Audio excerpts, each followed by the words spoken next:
सेठ JS. Sonawala high school में अहमदाबाद। मैं आप सभी छात्रों का हार्दिक स्वागत करता हूं। विद्यार्थी मित्रों, पिछले वीडियो में हमने महात्मा गांधी जी के बारे में रामवृक्ष बेनीपुरी के द्वारा लिखी गई कुछ पंक्तियों के बारे में अध्ययन किया था, जिनमें उन्होंने बापू की कुटिया में रहकर जिन जिन चीज़ों का साहचर्य प्राप्त किया और उसके बाद जो अपनेपन महसूस किया उसके बारे में उन्होंने लिखा था। अगली पंक्तियों में वो क्या लिखते हैं उसके बारे में हम पंक्तियों को पढ़ेंगे और फिर समझेंगे। बापू को समझने के लिए एक छोटे से शेल्फ को भली भांति देखना ही होगा। इसमें बापू का सारा मानव संसार समाया है। सबसे पहले इसके ऊपर एक दफ्ती पर टंगी बड़ी अच्छी लिखी लारिनर की शुक्ति को पढ़िए, जिसका आश्रय है, यदि सच्ची राह पर हो तो तुम्हें क्रोध करने की जरूरत ही नहीं। यदि गलत राह पर हो तो फिर किस बिस्तर पर किस मुंह से आंख लाल पीली करोगे। यथार्थ महात्मा गांधी जी की जो कुटिया है, इसमें जो लिखी हुई जो शुक्ति है, उसका अर्थ यहाँ पे उन्होंने बताते हुए कहा कि यदि आप सच्चे हो, यानी कि सही राह पर चल रहे हो, तो आपको क्रोध करने की कोई ज़रूरत नहीं। इसमें अगर दिक्कतें भी आए तो आपको क्रोध करने की कोई ज़रूरत नहीं है। मगर आप गलत हो तो फिर आप किस बिस्तर पर जाके अपना मुंह छिपाकर अपनी आंखों को लाल पीली करोगे। यानी कि आपने गलत ही किया है तो फिर आपको रोने का कोई अधिकार नहीं है। शेल्फ के ऊपर पत्थर का एक टुकड़ा यूं ही उबड़ खाबड़ कहीं से उठा लाया गया। यह बापू के लिए पेपरवेट का काम करता था। नीचे के दो खानों में बापू की किताबें। पहले खाने में सार्थ गुजराती जोड़नी कोश, रिथी किंग क्रिश्चियनिटी, इजरत ईसाई और ईसाई धर्म और श्रीमद् भगवद गीता। दूसरे खाने में रामचरितमानस, श्री स्वास्थ्य वृद्धि, अश्र भजनावली और गीता आणी गीताई। किताबों के खानों के आगे एक एल्युमिनियम का डिब्बा जिसमें शुद्ध आदि। फिर वे तीन सुप्रसिद्ध बंदर जिन्होंने इतिहास में स्थान पा लिया है। लगता है वे तीनों बंदर इस शून्य वातावरण से घबरा उठे हैं, जैसे एक ने बापू की मृत्यु की खबर सुनकर अपने कान सदा के लिए बंद कर लिए हैं। एक और आंखों को तलहथियों से छिपाकर रो रहा है और एक अपने मुंह पर हाथ रखकर कह रहा है, अरे अब तुम क्या बोलेंगे। जिसे बोलना था वह तो इस कुटिया को, इस बिस्तरे को खाली करके सदा के लिए चला गया। तीन बंदरों की बगल में चिकने पत्थर पर एक खुशनुमा टुकड़ा जिस पर लिखा है, प्रेम ही भगवान है। फिर एक चित्रकारी की हुई डिबिया जिसमें 2-3 फुट का चीजें हैं।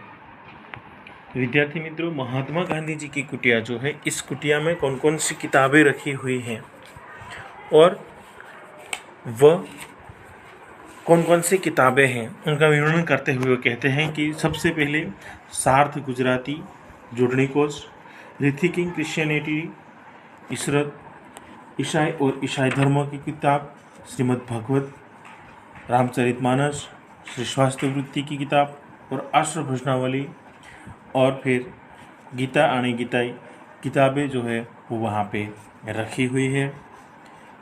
वो कहते हैं कि इसके बाद वहाँ पे उनके सुप्रसिद्ध 3 बंदर जिन्होंने इतिहास में स्थान पा लिया, उनको देखकर वो कहते हैं कि सबसे पहले बंदर जो है उन्होंने अपने तलहथियों से छिपाकर, यानी कि अपने हाथों से अपने मुंह को छिपा लिया है।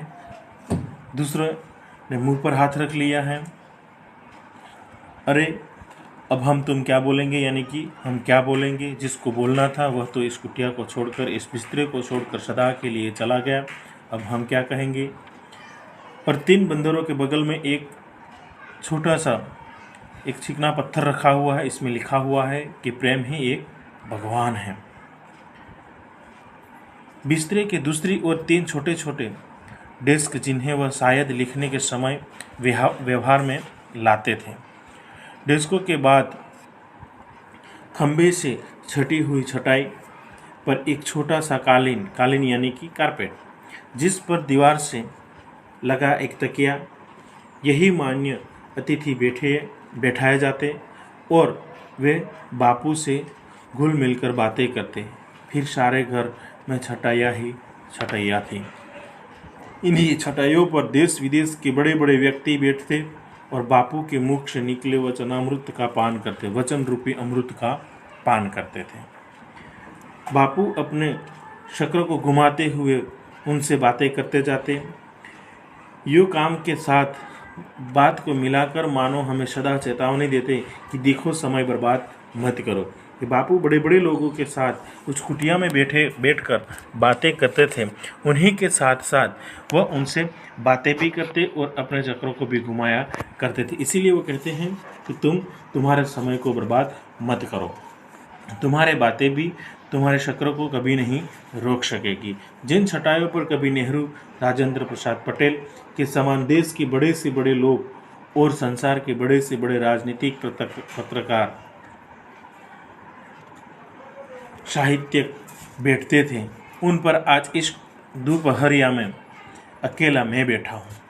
इस बात की कल्पना भी भावमुक्त कर देती है कि यानी कि उन जो छटाइयाँ थी, उन जगह पे आकर हमारे देश के बड़ा प्रधान पंडित जवाहरलाल नेहरू, राजेंद्र प्रसाद, सरदार वल्लभ भाई पटेल और उन बड़े बड़े राजनीतिक व्यक्ति, साथ ही साथ में बड़े बड़े पत्रकार और साहित्यक व्यक्ति जो थे, वो सब के सब यहाँ पे बैठते थे।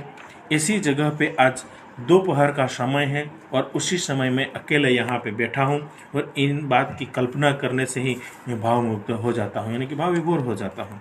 इन छटाइयों के ऊपर एक दफ्ती पर वह क्या लिखा हुआ टंगा है, उसे पढ़िए। झूठ शब्दों में निहित नहीं है, छल करने में है। यानी कि झूठ शब्दों में निहित नहीं है, मगर तुम छल करते हो किसी के साथ, उसी में है। छुपी साध कर भी झूठ बोला जा सकता है। दोहरे अर्थ वाले शब्दों के प्रयोग द्वारा किसी शब्दांश पर जोर देकर, आँख के संकेत से और किसी वाक्य को विशेष महत्व देकर भी झूठ का प्रयोग होता है।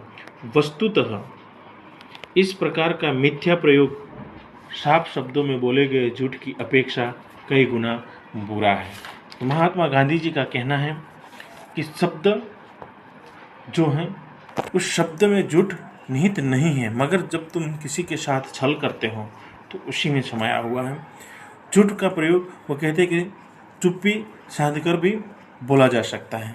और बहुत से लोग ऐसे होते हैं कि दोहरे अर्थ वाला वाक्य का या शब्द का प्रयोग करते हैं, या किसी शब्द पे ज़्यादा जोर देकर या किसी वाक्य के विशेष महत्व देकर झूठ का प्रयोग किया जाता है। तो सामने वाला व्यक्ति अगर न भी समझ पाए तो उसमें उनको नुकसान हो सकता है। इसीलिए महात्मा गांधी जी कहते हैं कि साफ शब्दों में झूठ बोलने से अच्छा इस तरीके से झूठ बोलना बहुत बुरा है। बापू की इस कुटिया के 3 भाग हैं, यानी कि बापू की कुटिया के कितने भाग हैं, तो 3 भागों में उनसे बटा हुआ है। एक भाग यह है कि जहाँ मैं बैठा हुआ हूँ, यही कभी बापू रहते थे। इसके बगल में मध्य भाग में एक कोठरी है, जिसमें एक चौकी पर एक बिस्तरा सिमटा हुआ रखा है। इस कोठरी में अंतिम दिनों में बापू की सेवा के लिए राजकुमारी अमृत कौर रहती थी। बापू की इसके तीसरे भाग में बापू का स्नानागार है। कितनी सफाई, कैसी स्वच्छता, बापू अपने कमोड को अपने हाथों कैसा साफ रखते। उसकी सफाई के लिए लकड़ी का ब्रश है, फिनाइल की शीशी है और कमोड के आगे कमरे में पानी की बाल्टियाँ, लोटे, मिट्टी के हंडे आदि हैं। अब बापू की 3 भागों में जो कुटियाँ बटी हुई हैं, इसमें पहली जो है वहाँ पे जो रामबुक्स बेनीपुरी बैठे हैं वह, दूसरी कोठरी जहाँ पे एक सिमटा हुआ बिस्तरा रखा हुआ है। इस कोठरी में ज़्यादातर बापू के अंतिम दिनों में उनकी सेवा के लिए रखी गई जो औरत है, यानी कि राजकुमारी अमृत कौर जो है वो इस कोठरी में रहती थी। और तीसरे भाग में बापू का एक स्नानागृह है जिसकी साफ सफाई कैसी है, स्वच्छ है और किस तरीके से वो उनको साफ रखते थे, इन चीज़ों का उन्होंने यहाँ पे विवरण किया। इस भाग के दो हिस्से हैं। इस भाग के दो हिस्से हैं। एक में शौच और स्नान के सामान हैं, दूसरे में एक चौकी है, कुछ तख्ते हैं। बापू के शरीर पर यही तेल की मालिश की जाती थी। बापू की कुटिया की एक एक वस्तु को अपलक दृष्टि से देख रहा हूँ। अपलक यानी कि बिना पलक झुकाए वो सदैव एक दृष्टि से उसे देख रहा है और लिख रहा हूँ। बांस और लकड़ी की बनाई यह कुटिया ऊपर खपरेल है। खपरेल यानी नारियल के पत्ते रखे हुए उसकी छत पे। दीवारें बांस की फट्टियों की हैं, यानी कि दीवारें जो बनाई गई हैं वो बांस जो है उसको तोड़ फाड़ कर, यानी कि उसके दो टुकड़े में विभाजित करके उस फट्टियों को वहाँ पे लगाया गया है, जिन पर छटाया लगाकर ऊपर से मिट्टी से पोत दिया गया है। यानी कि उन पे एक छटाया लगा कर उसे मिट्टी से पोत दिया गया है। कहीं भी चुना या किसी रंग का प्रयोग नहीं किया गया है। दरवाजे और खिड़कियाँ काफ़ी हैं, हवा और रोशनी की कभी कमी नहीं है। यानी कि बापू की जो कुटिया है वो सही ढंग से एकदम सादगाई से बनाई हुई है और उनमें बांस, नारियल के पत्ते और मिट्टी का प्रयोग किया गया है। उन सभी चीज़ों का उन्होंने यहाँ पे वर्णन किया है।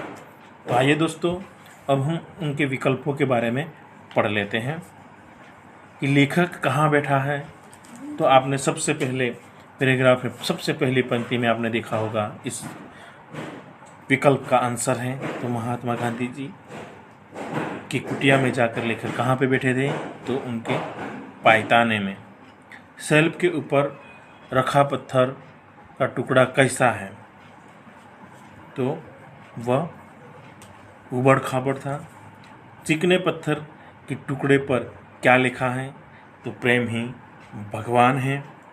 बापू की कुटिया के कितने भाग हैं, तो अभी हमने देखा बापू की कुटिया में 3 भाग हैं। तो विद्यार्थी मित्रों, आपको उसी तरह एक एक वाक्य के उत्तर, 2 वाक्य के प्रश्नों के उत्तर और 4-5 वाक्यों के उत्तर इस पाठ को पढ़कर इसे लिखना है। धन्यवाद।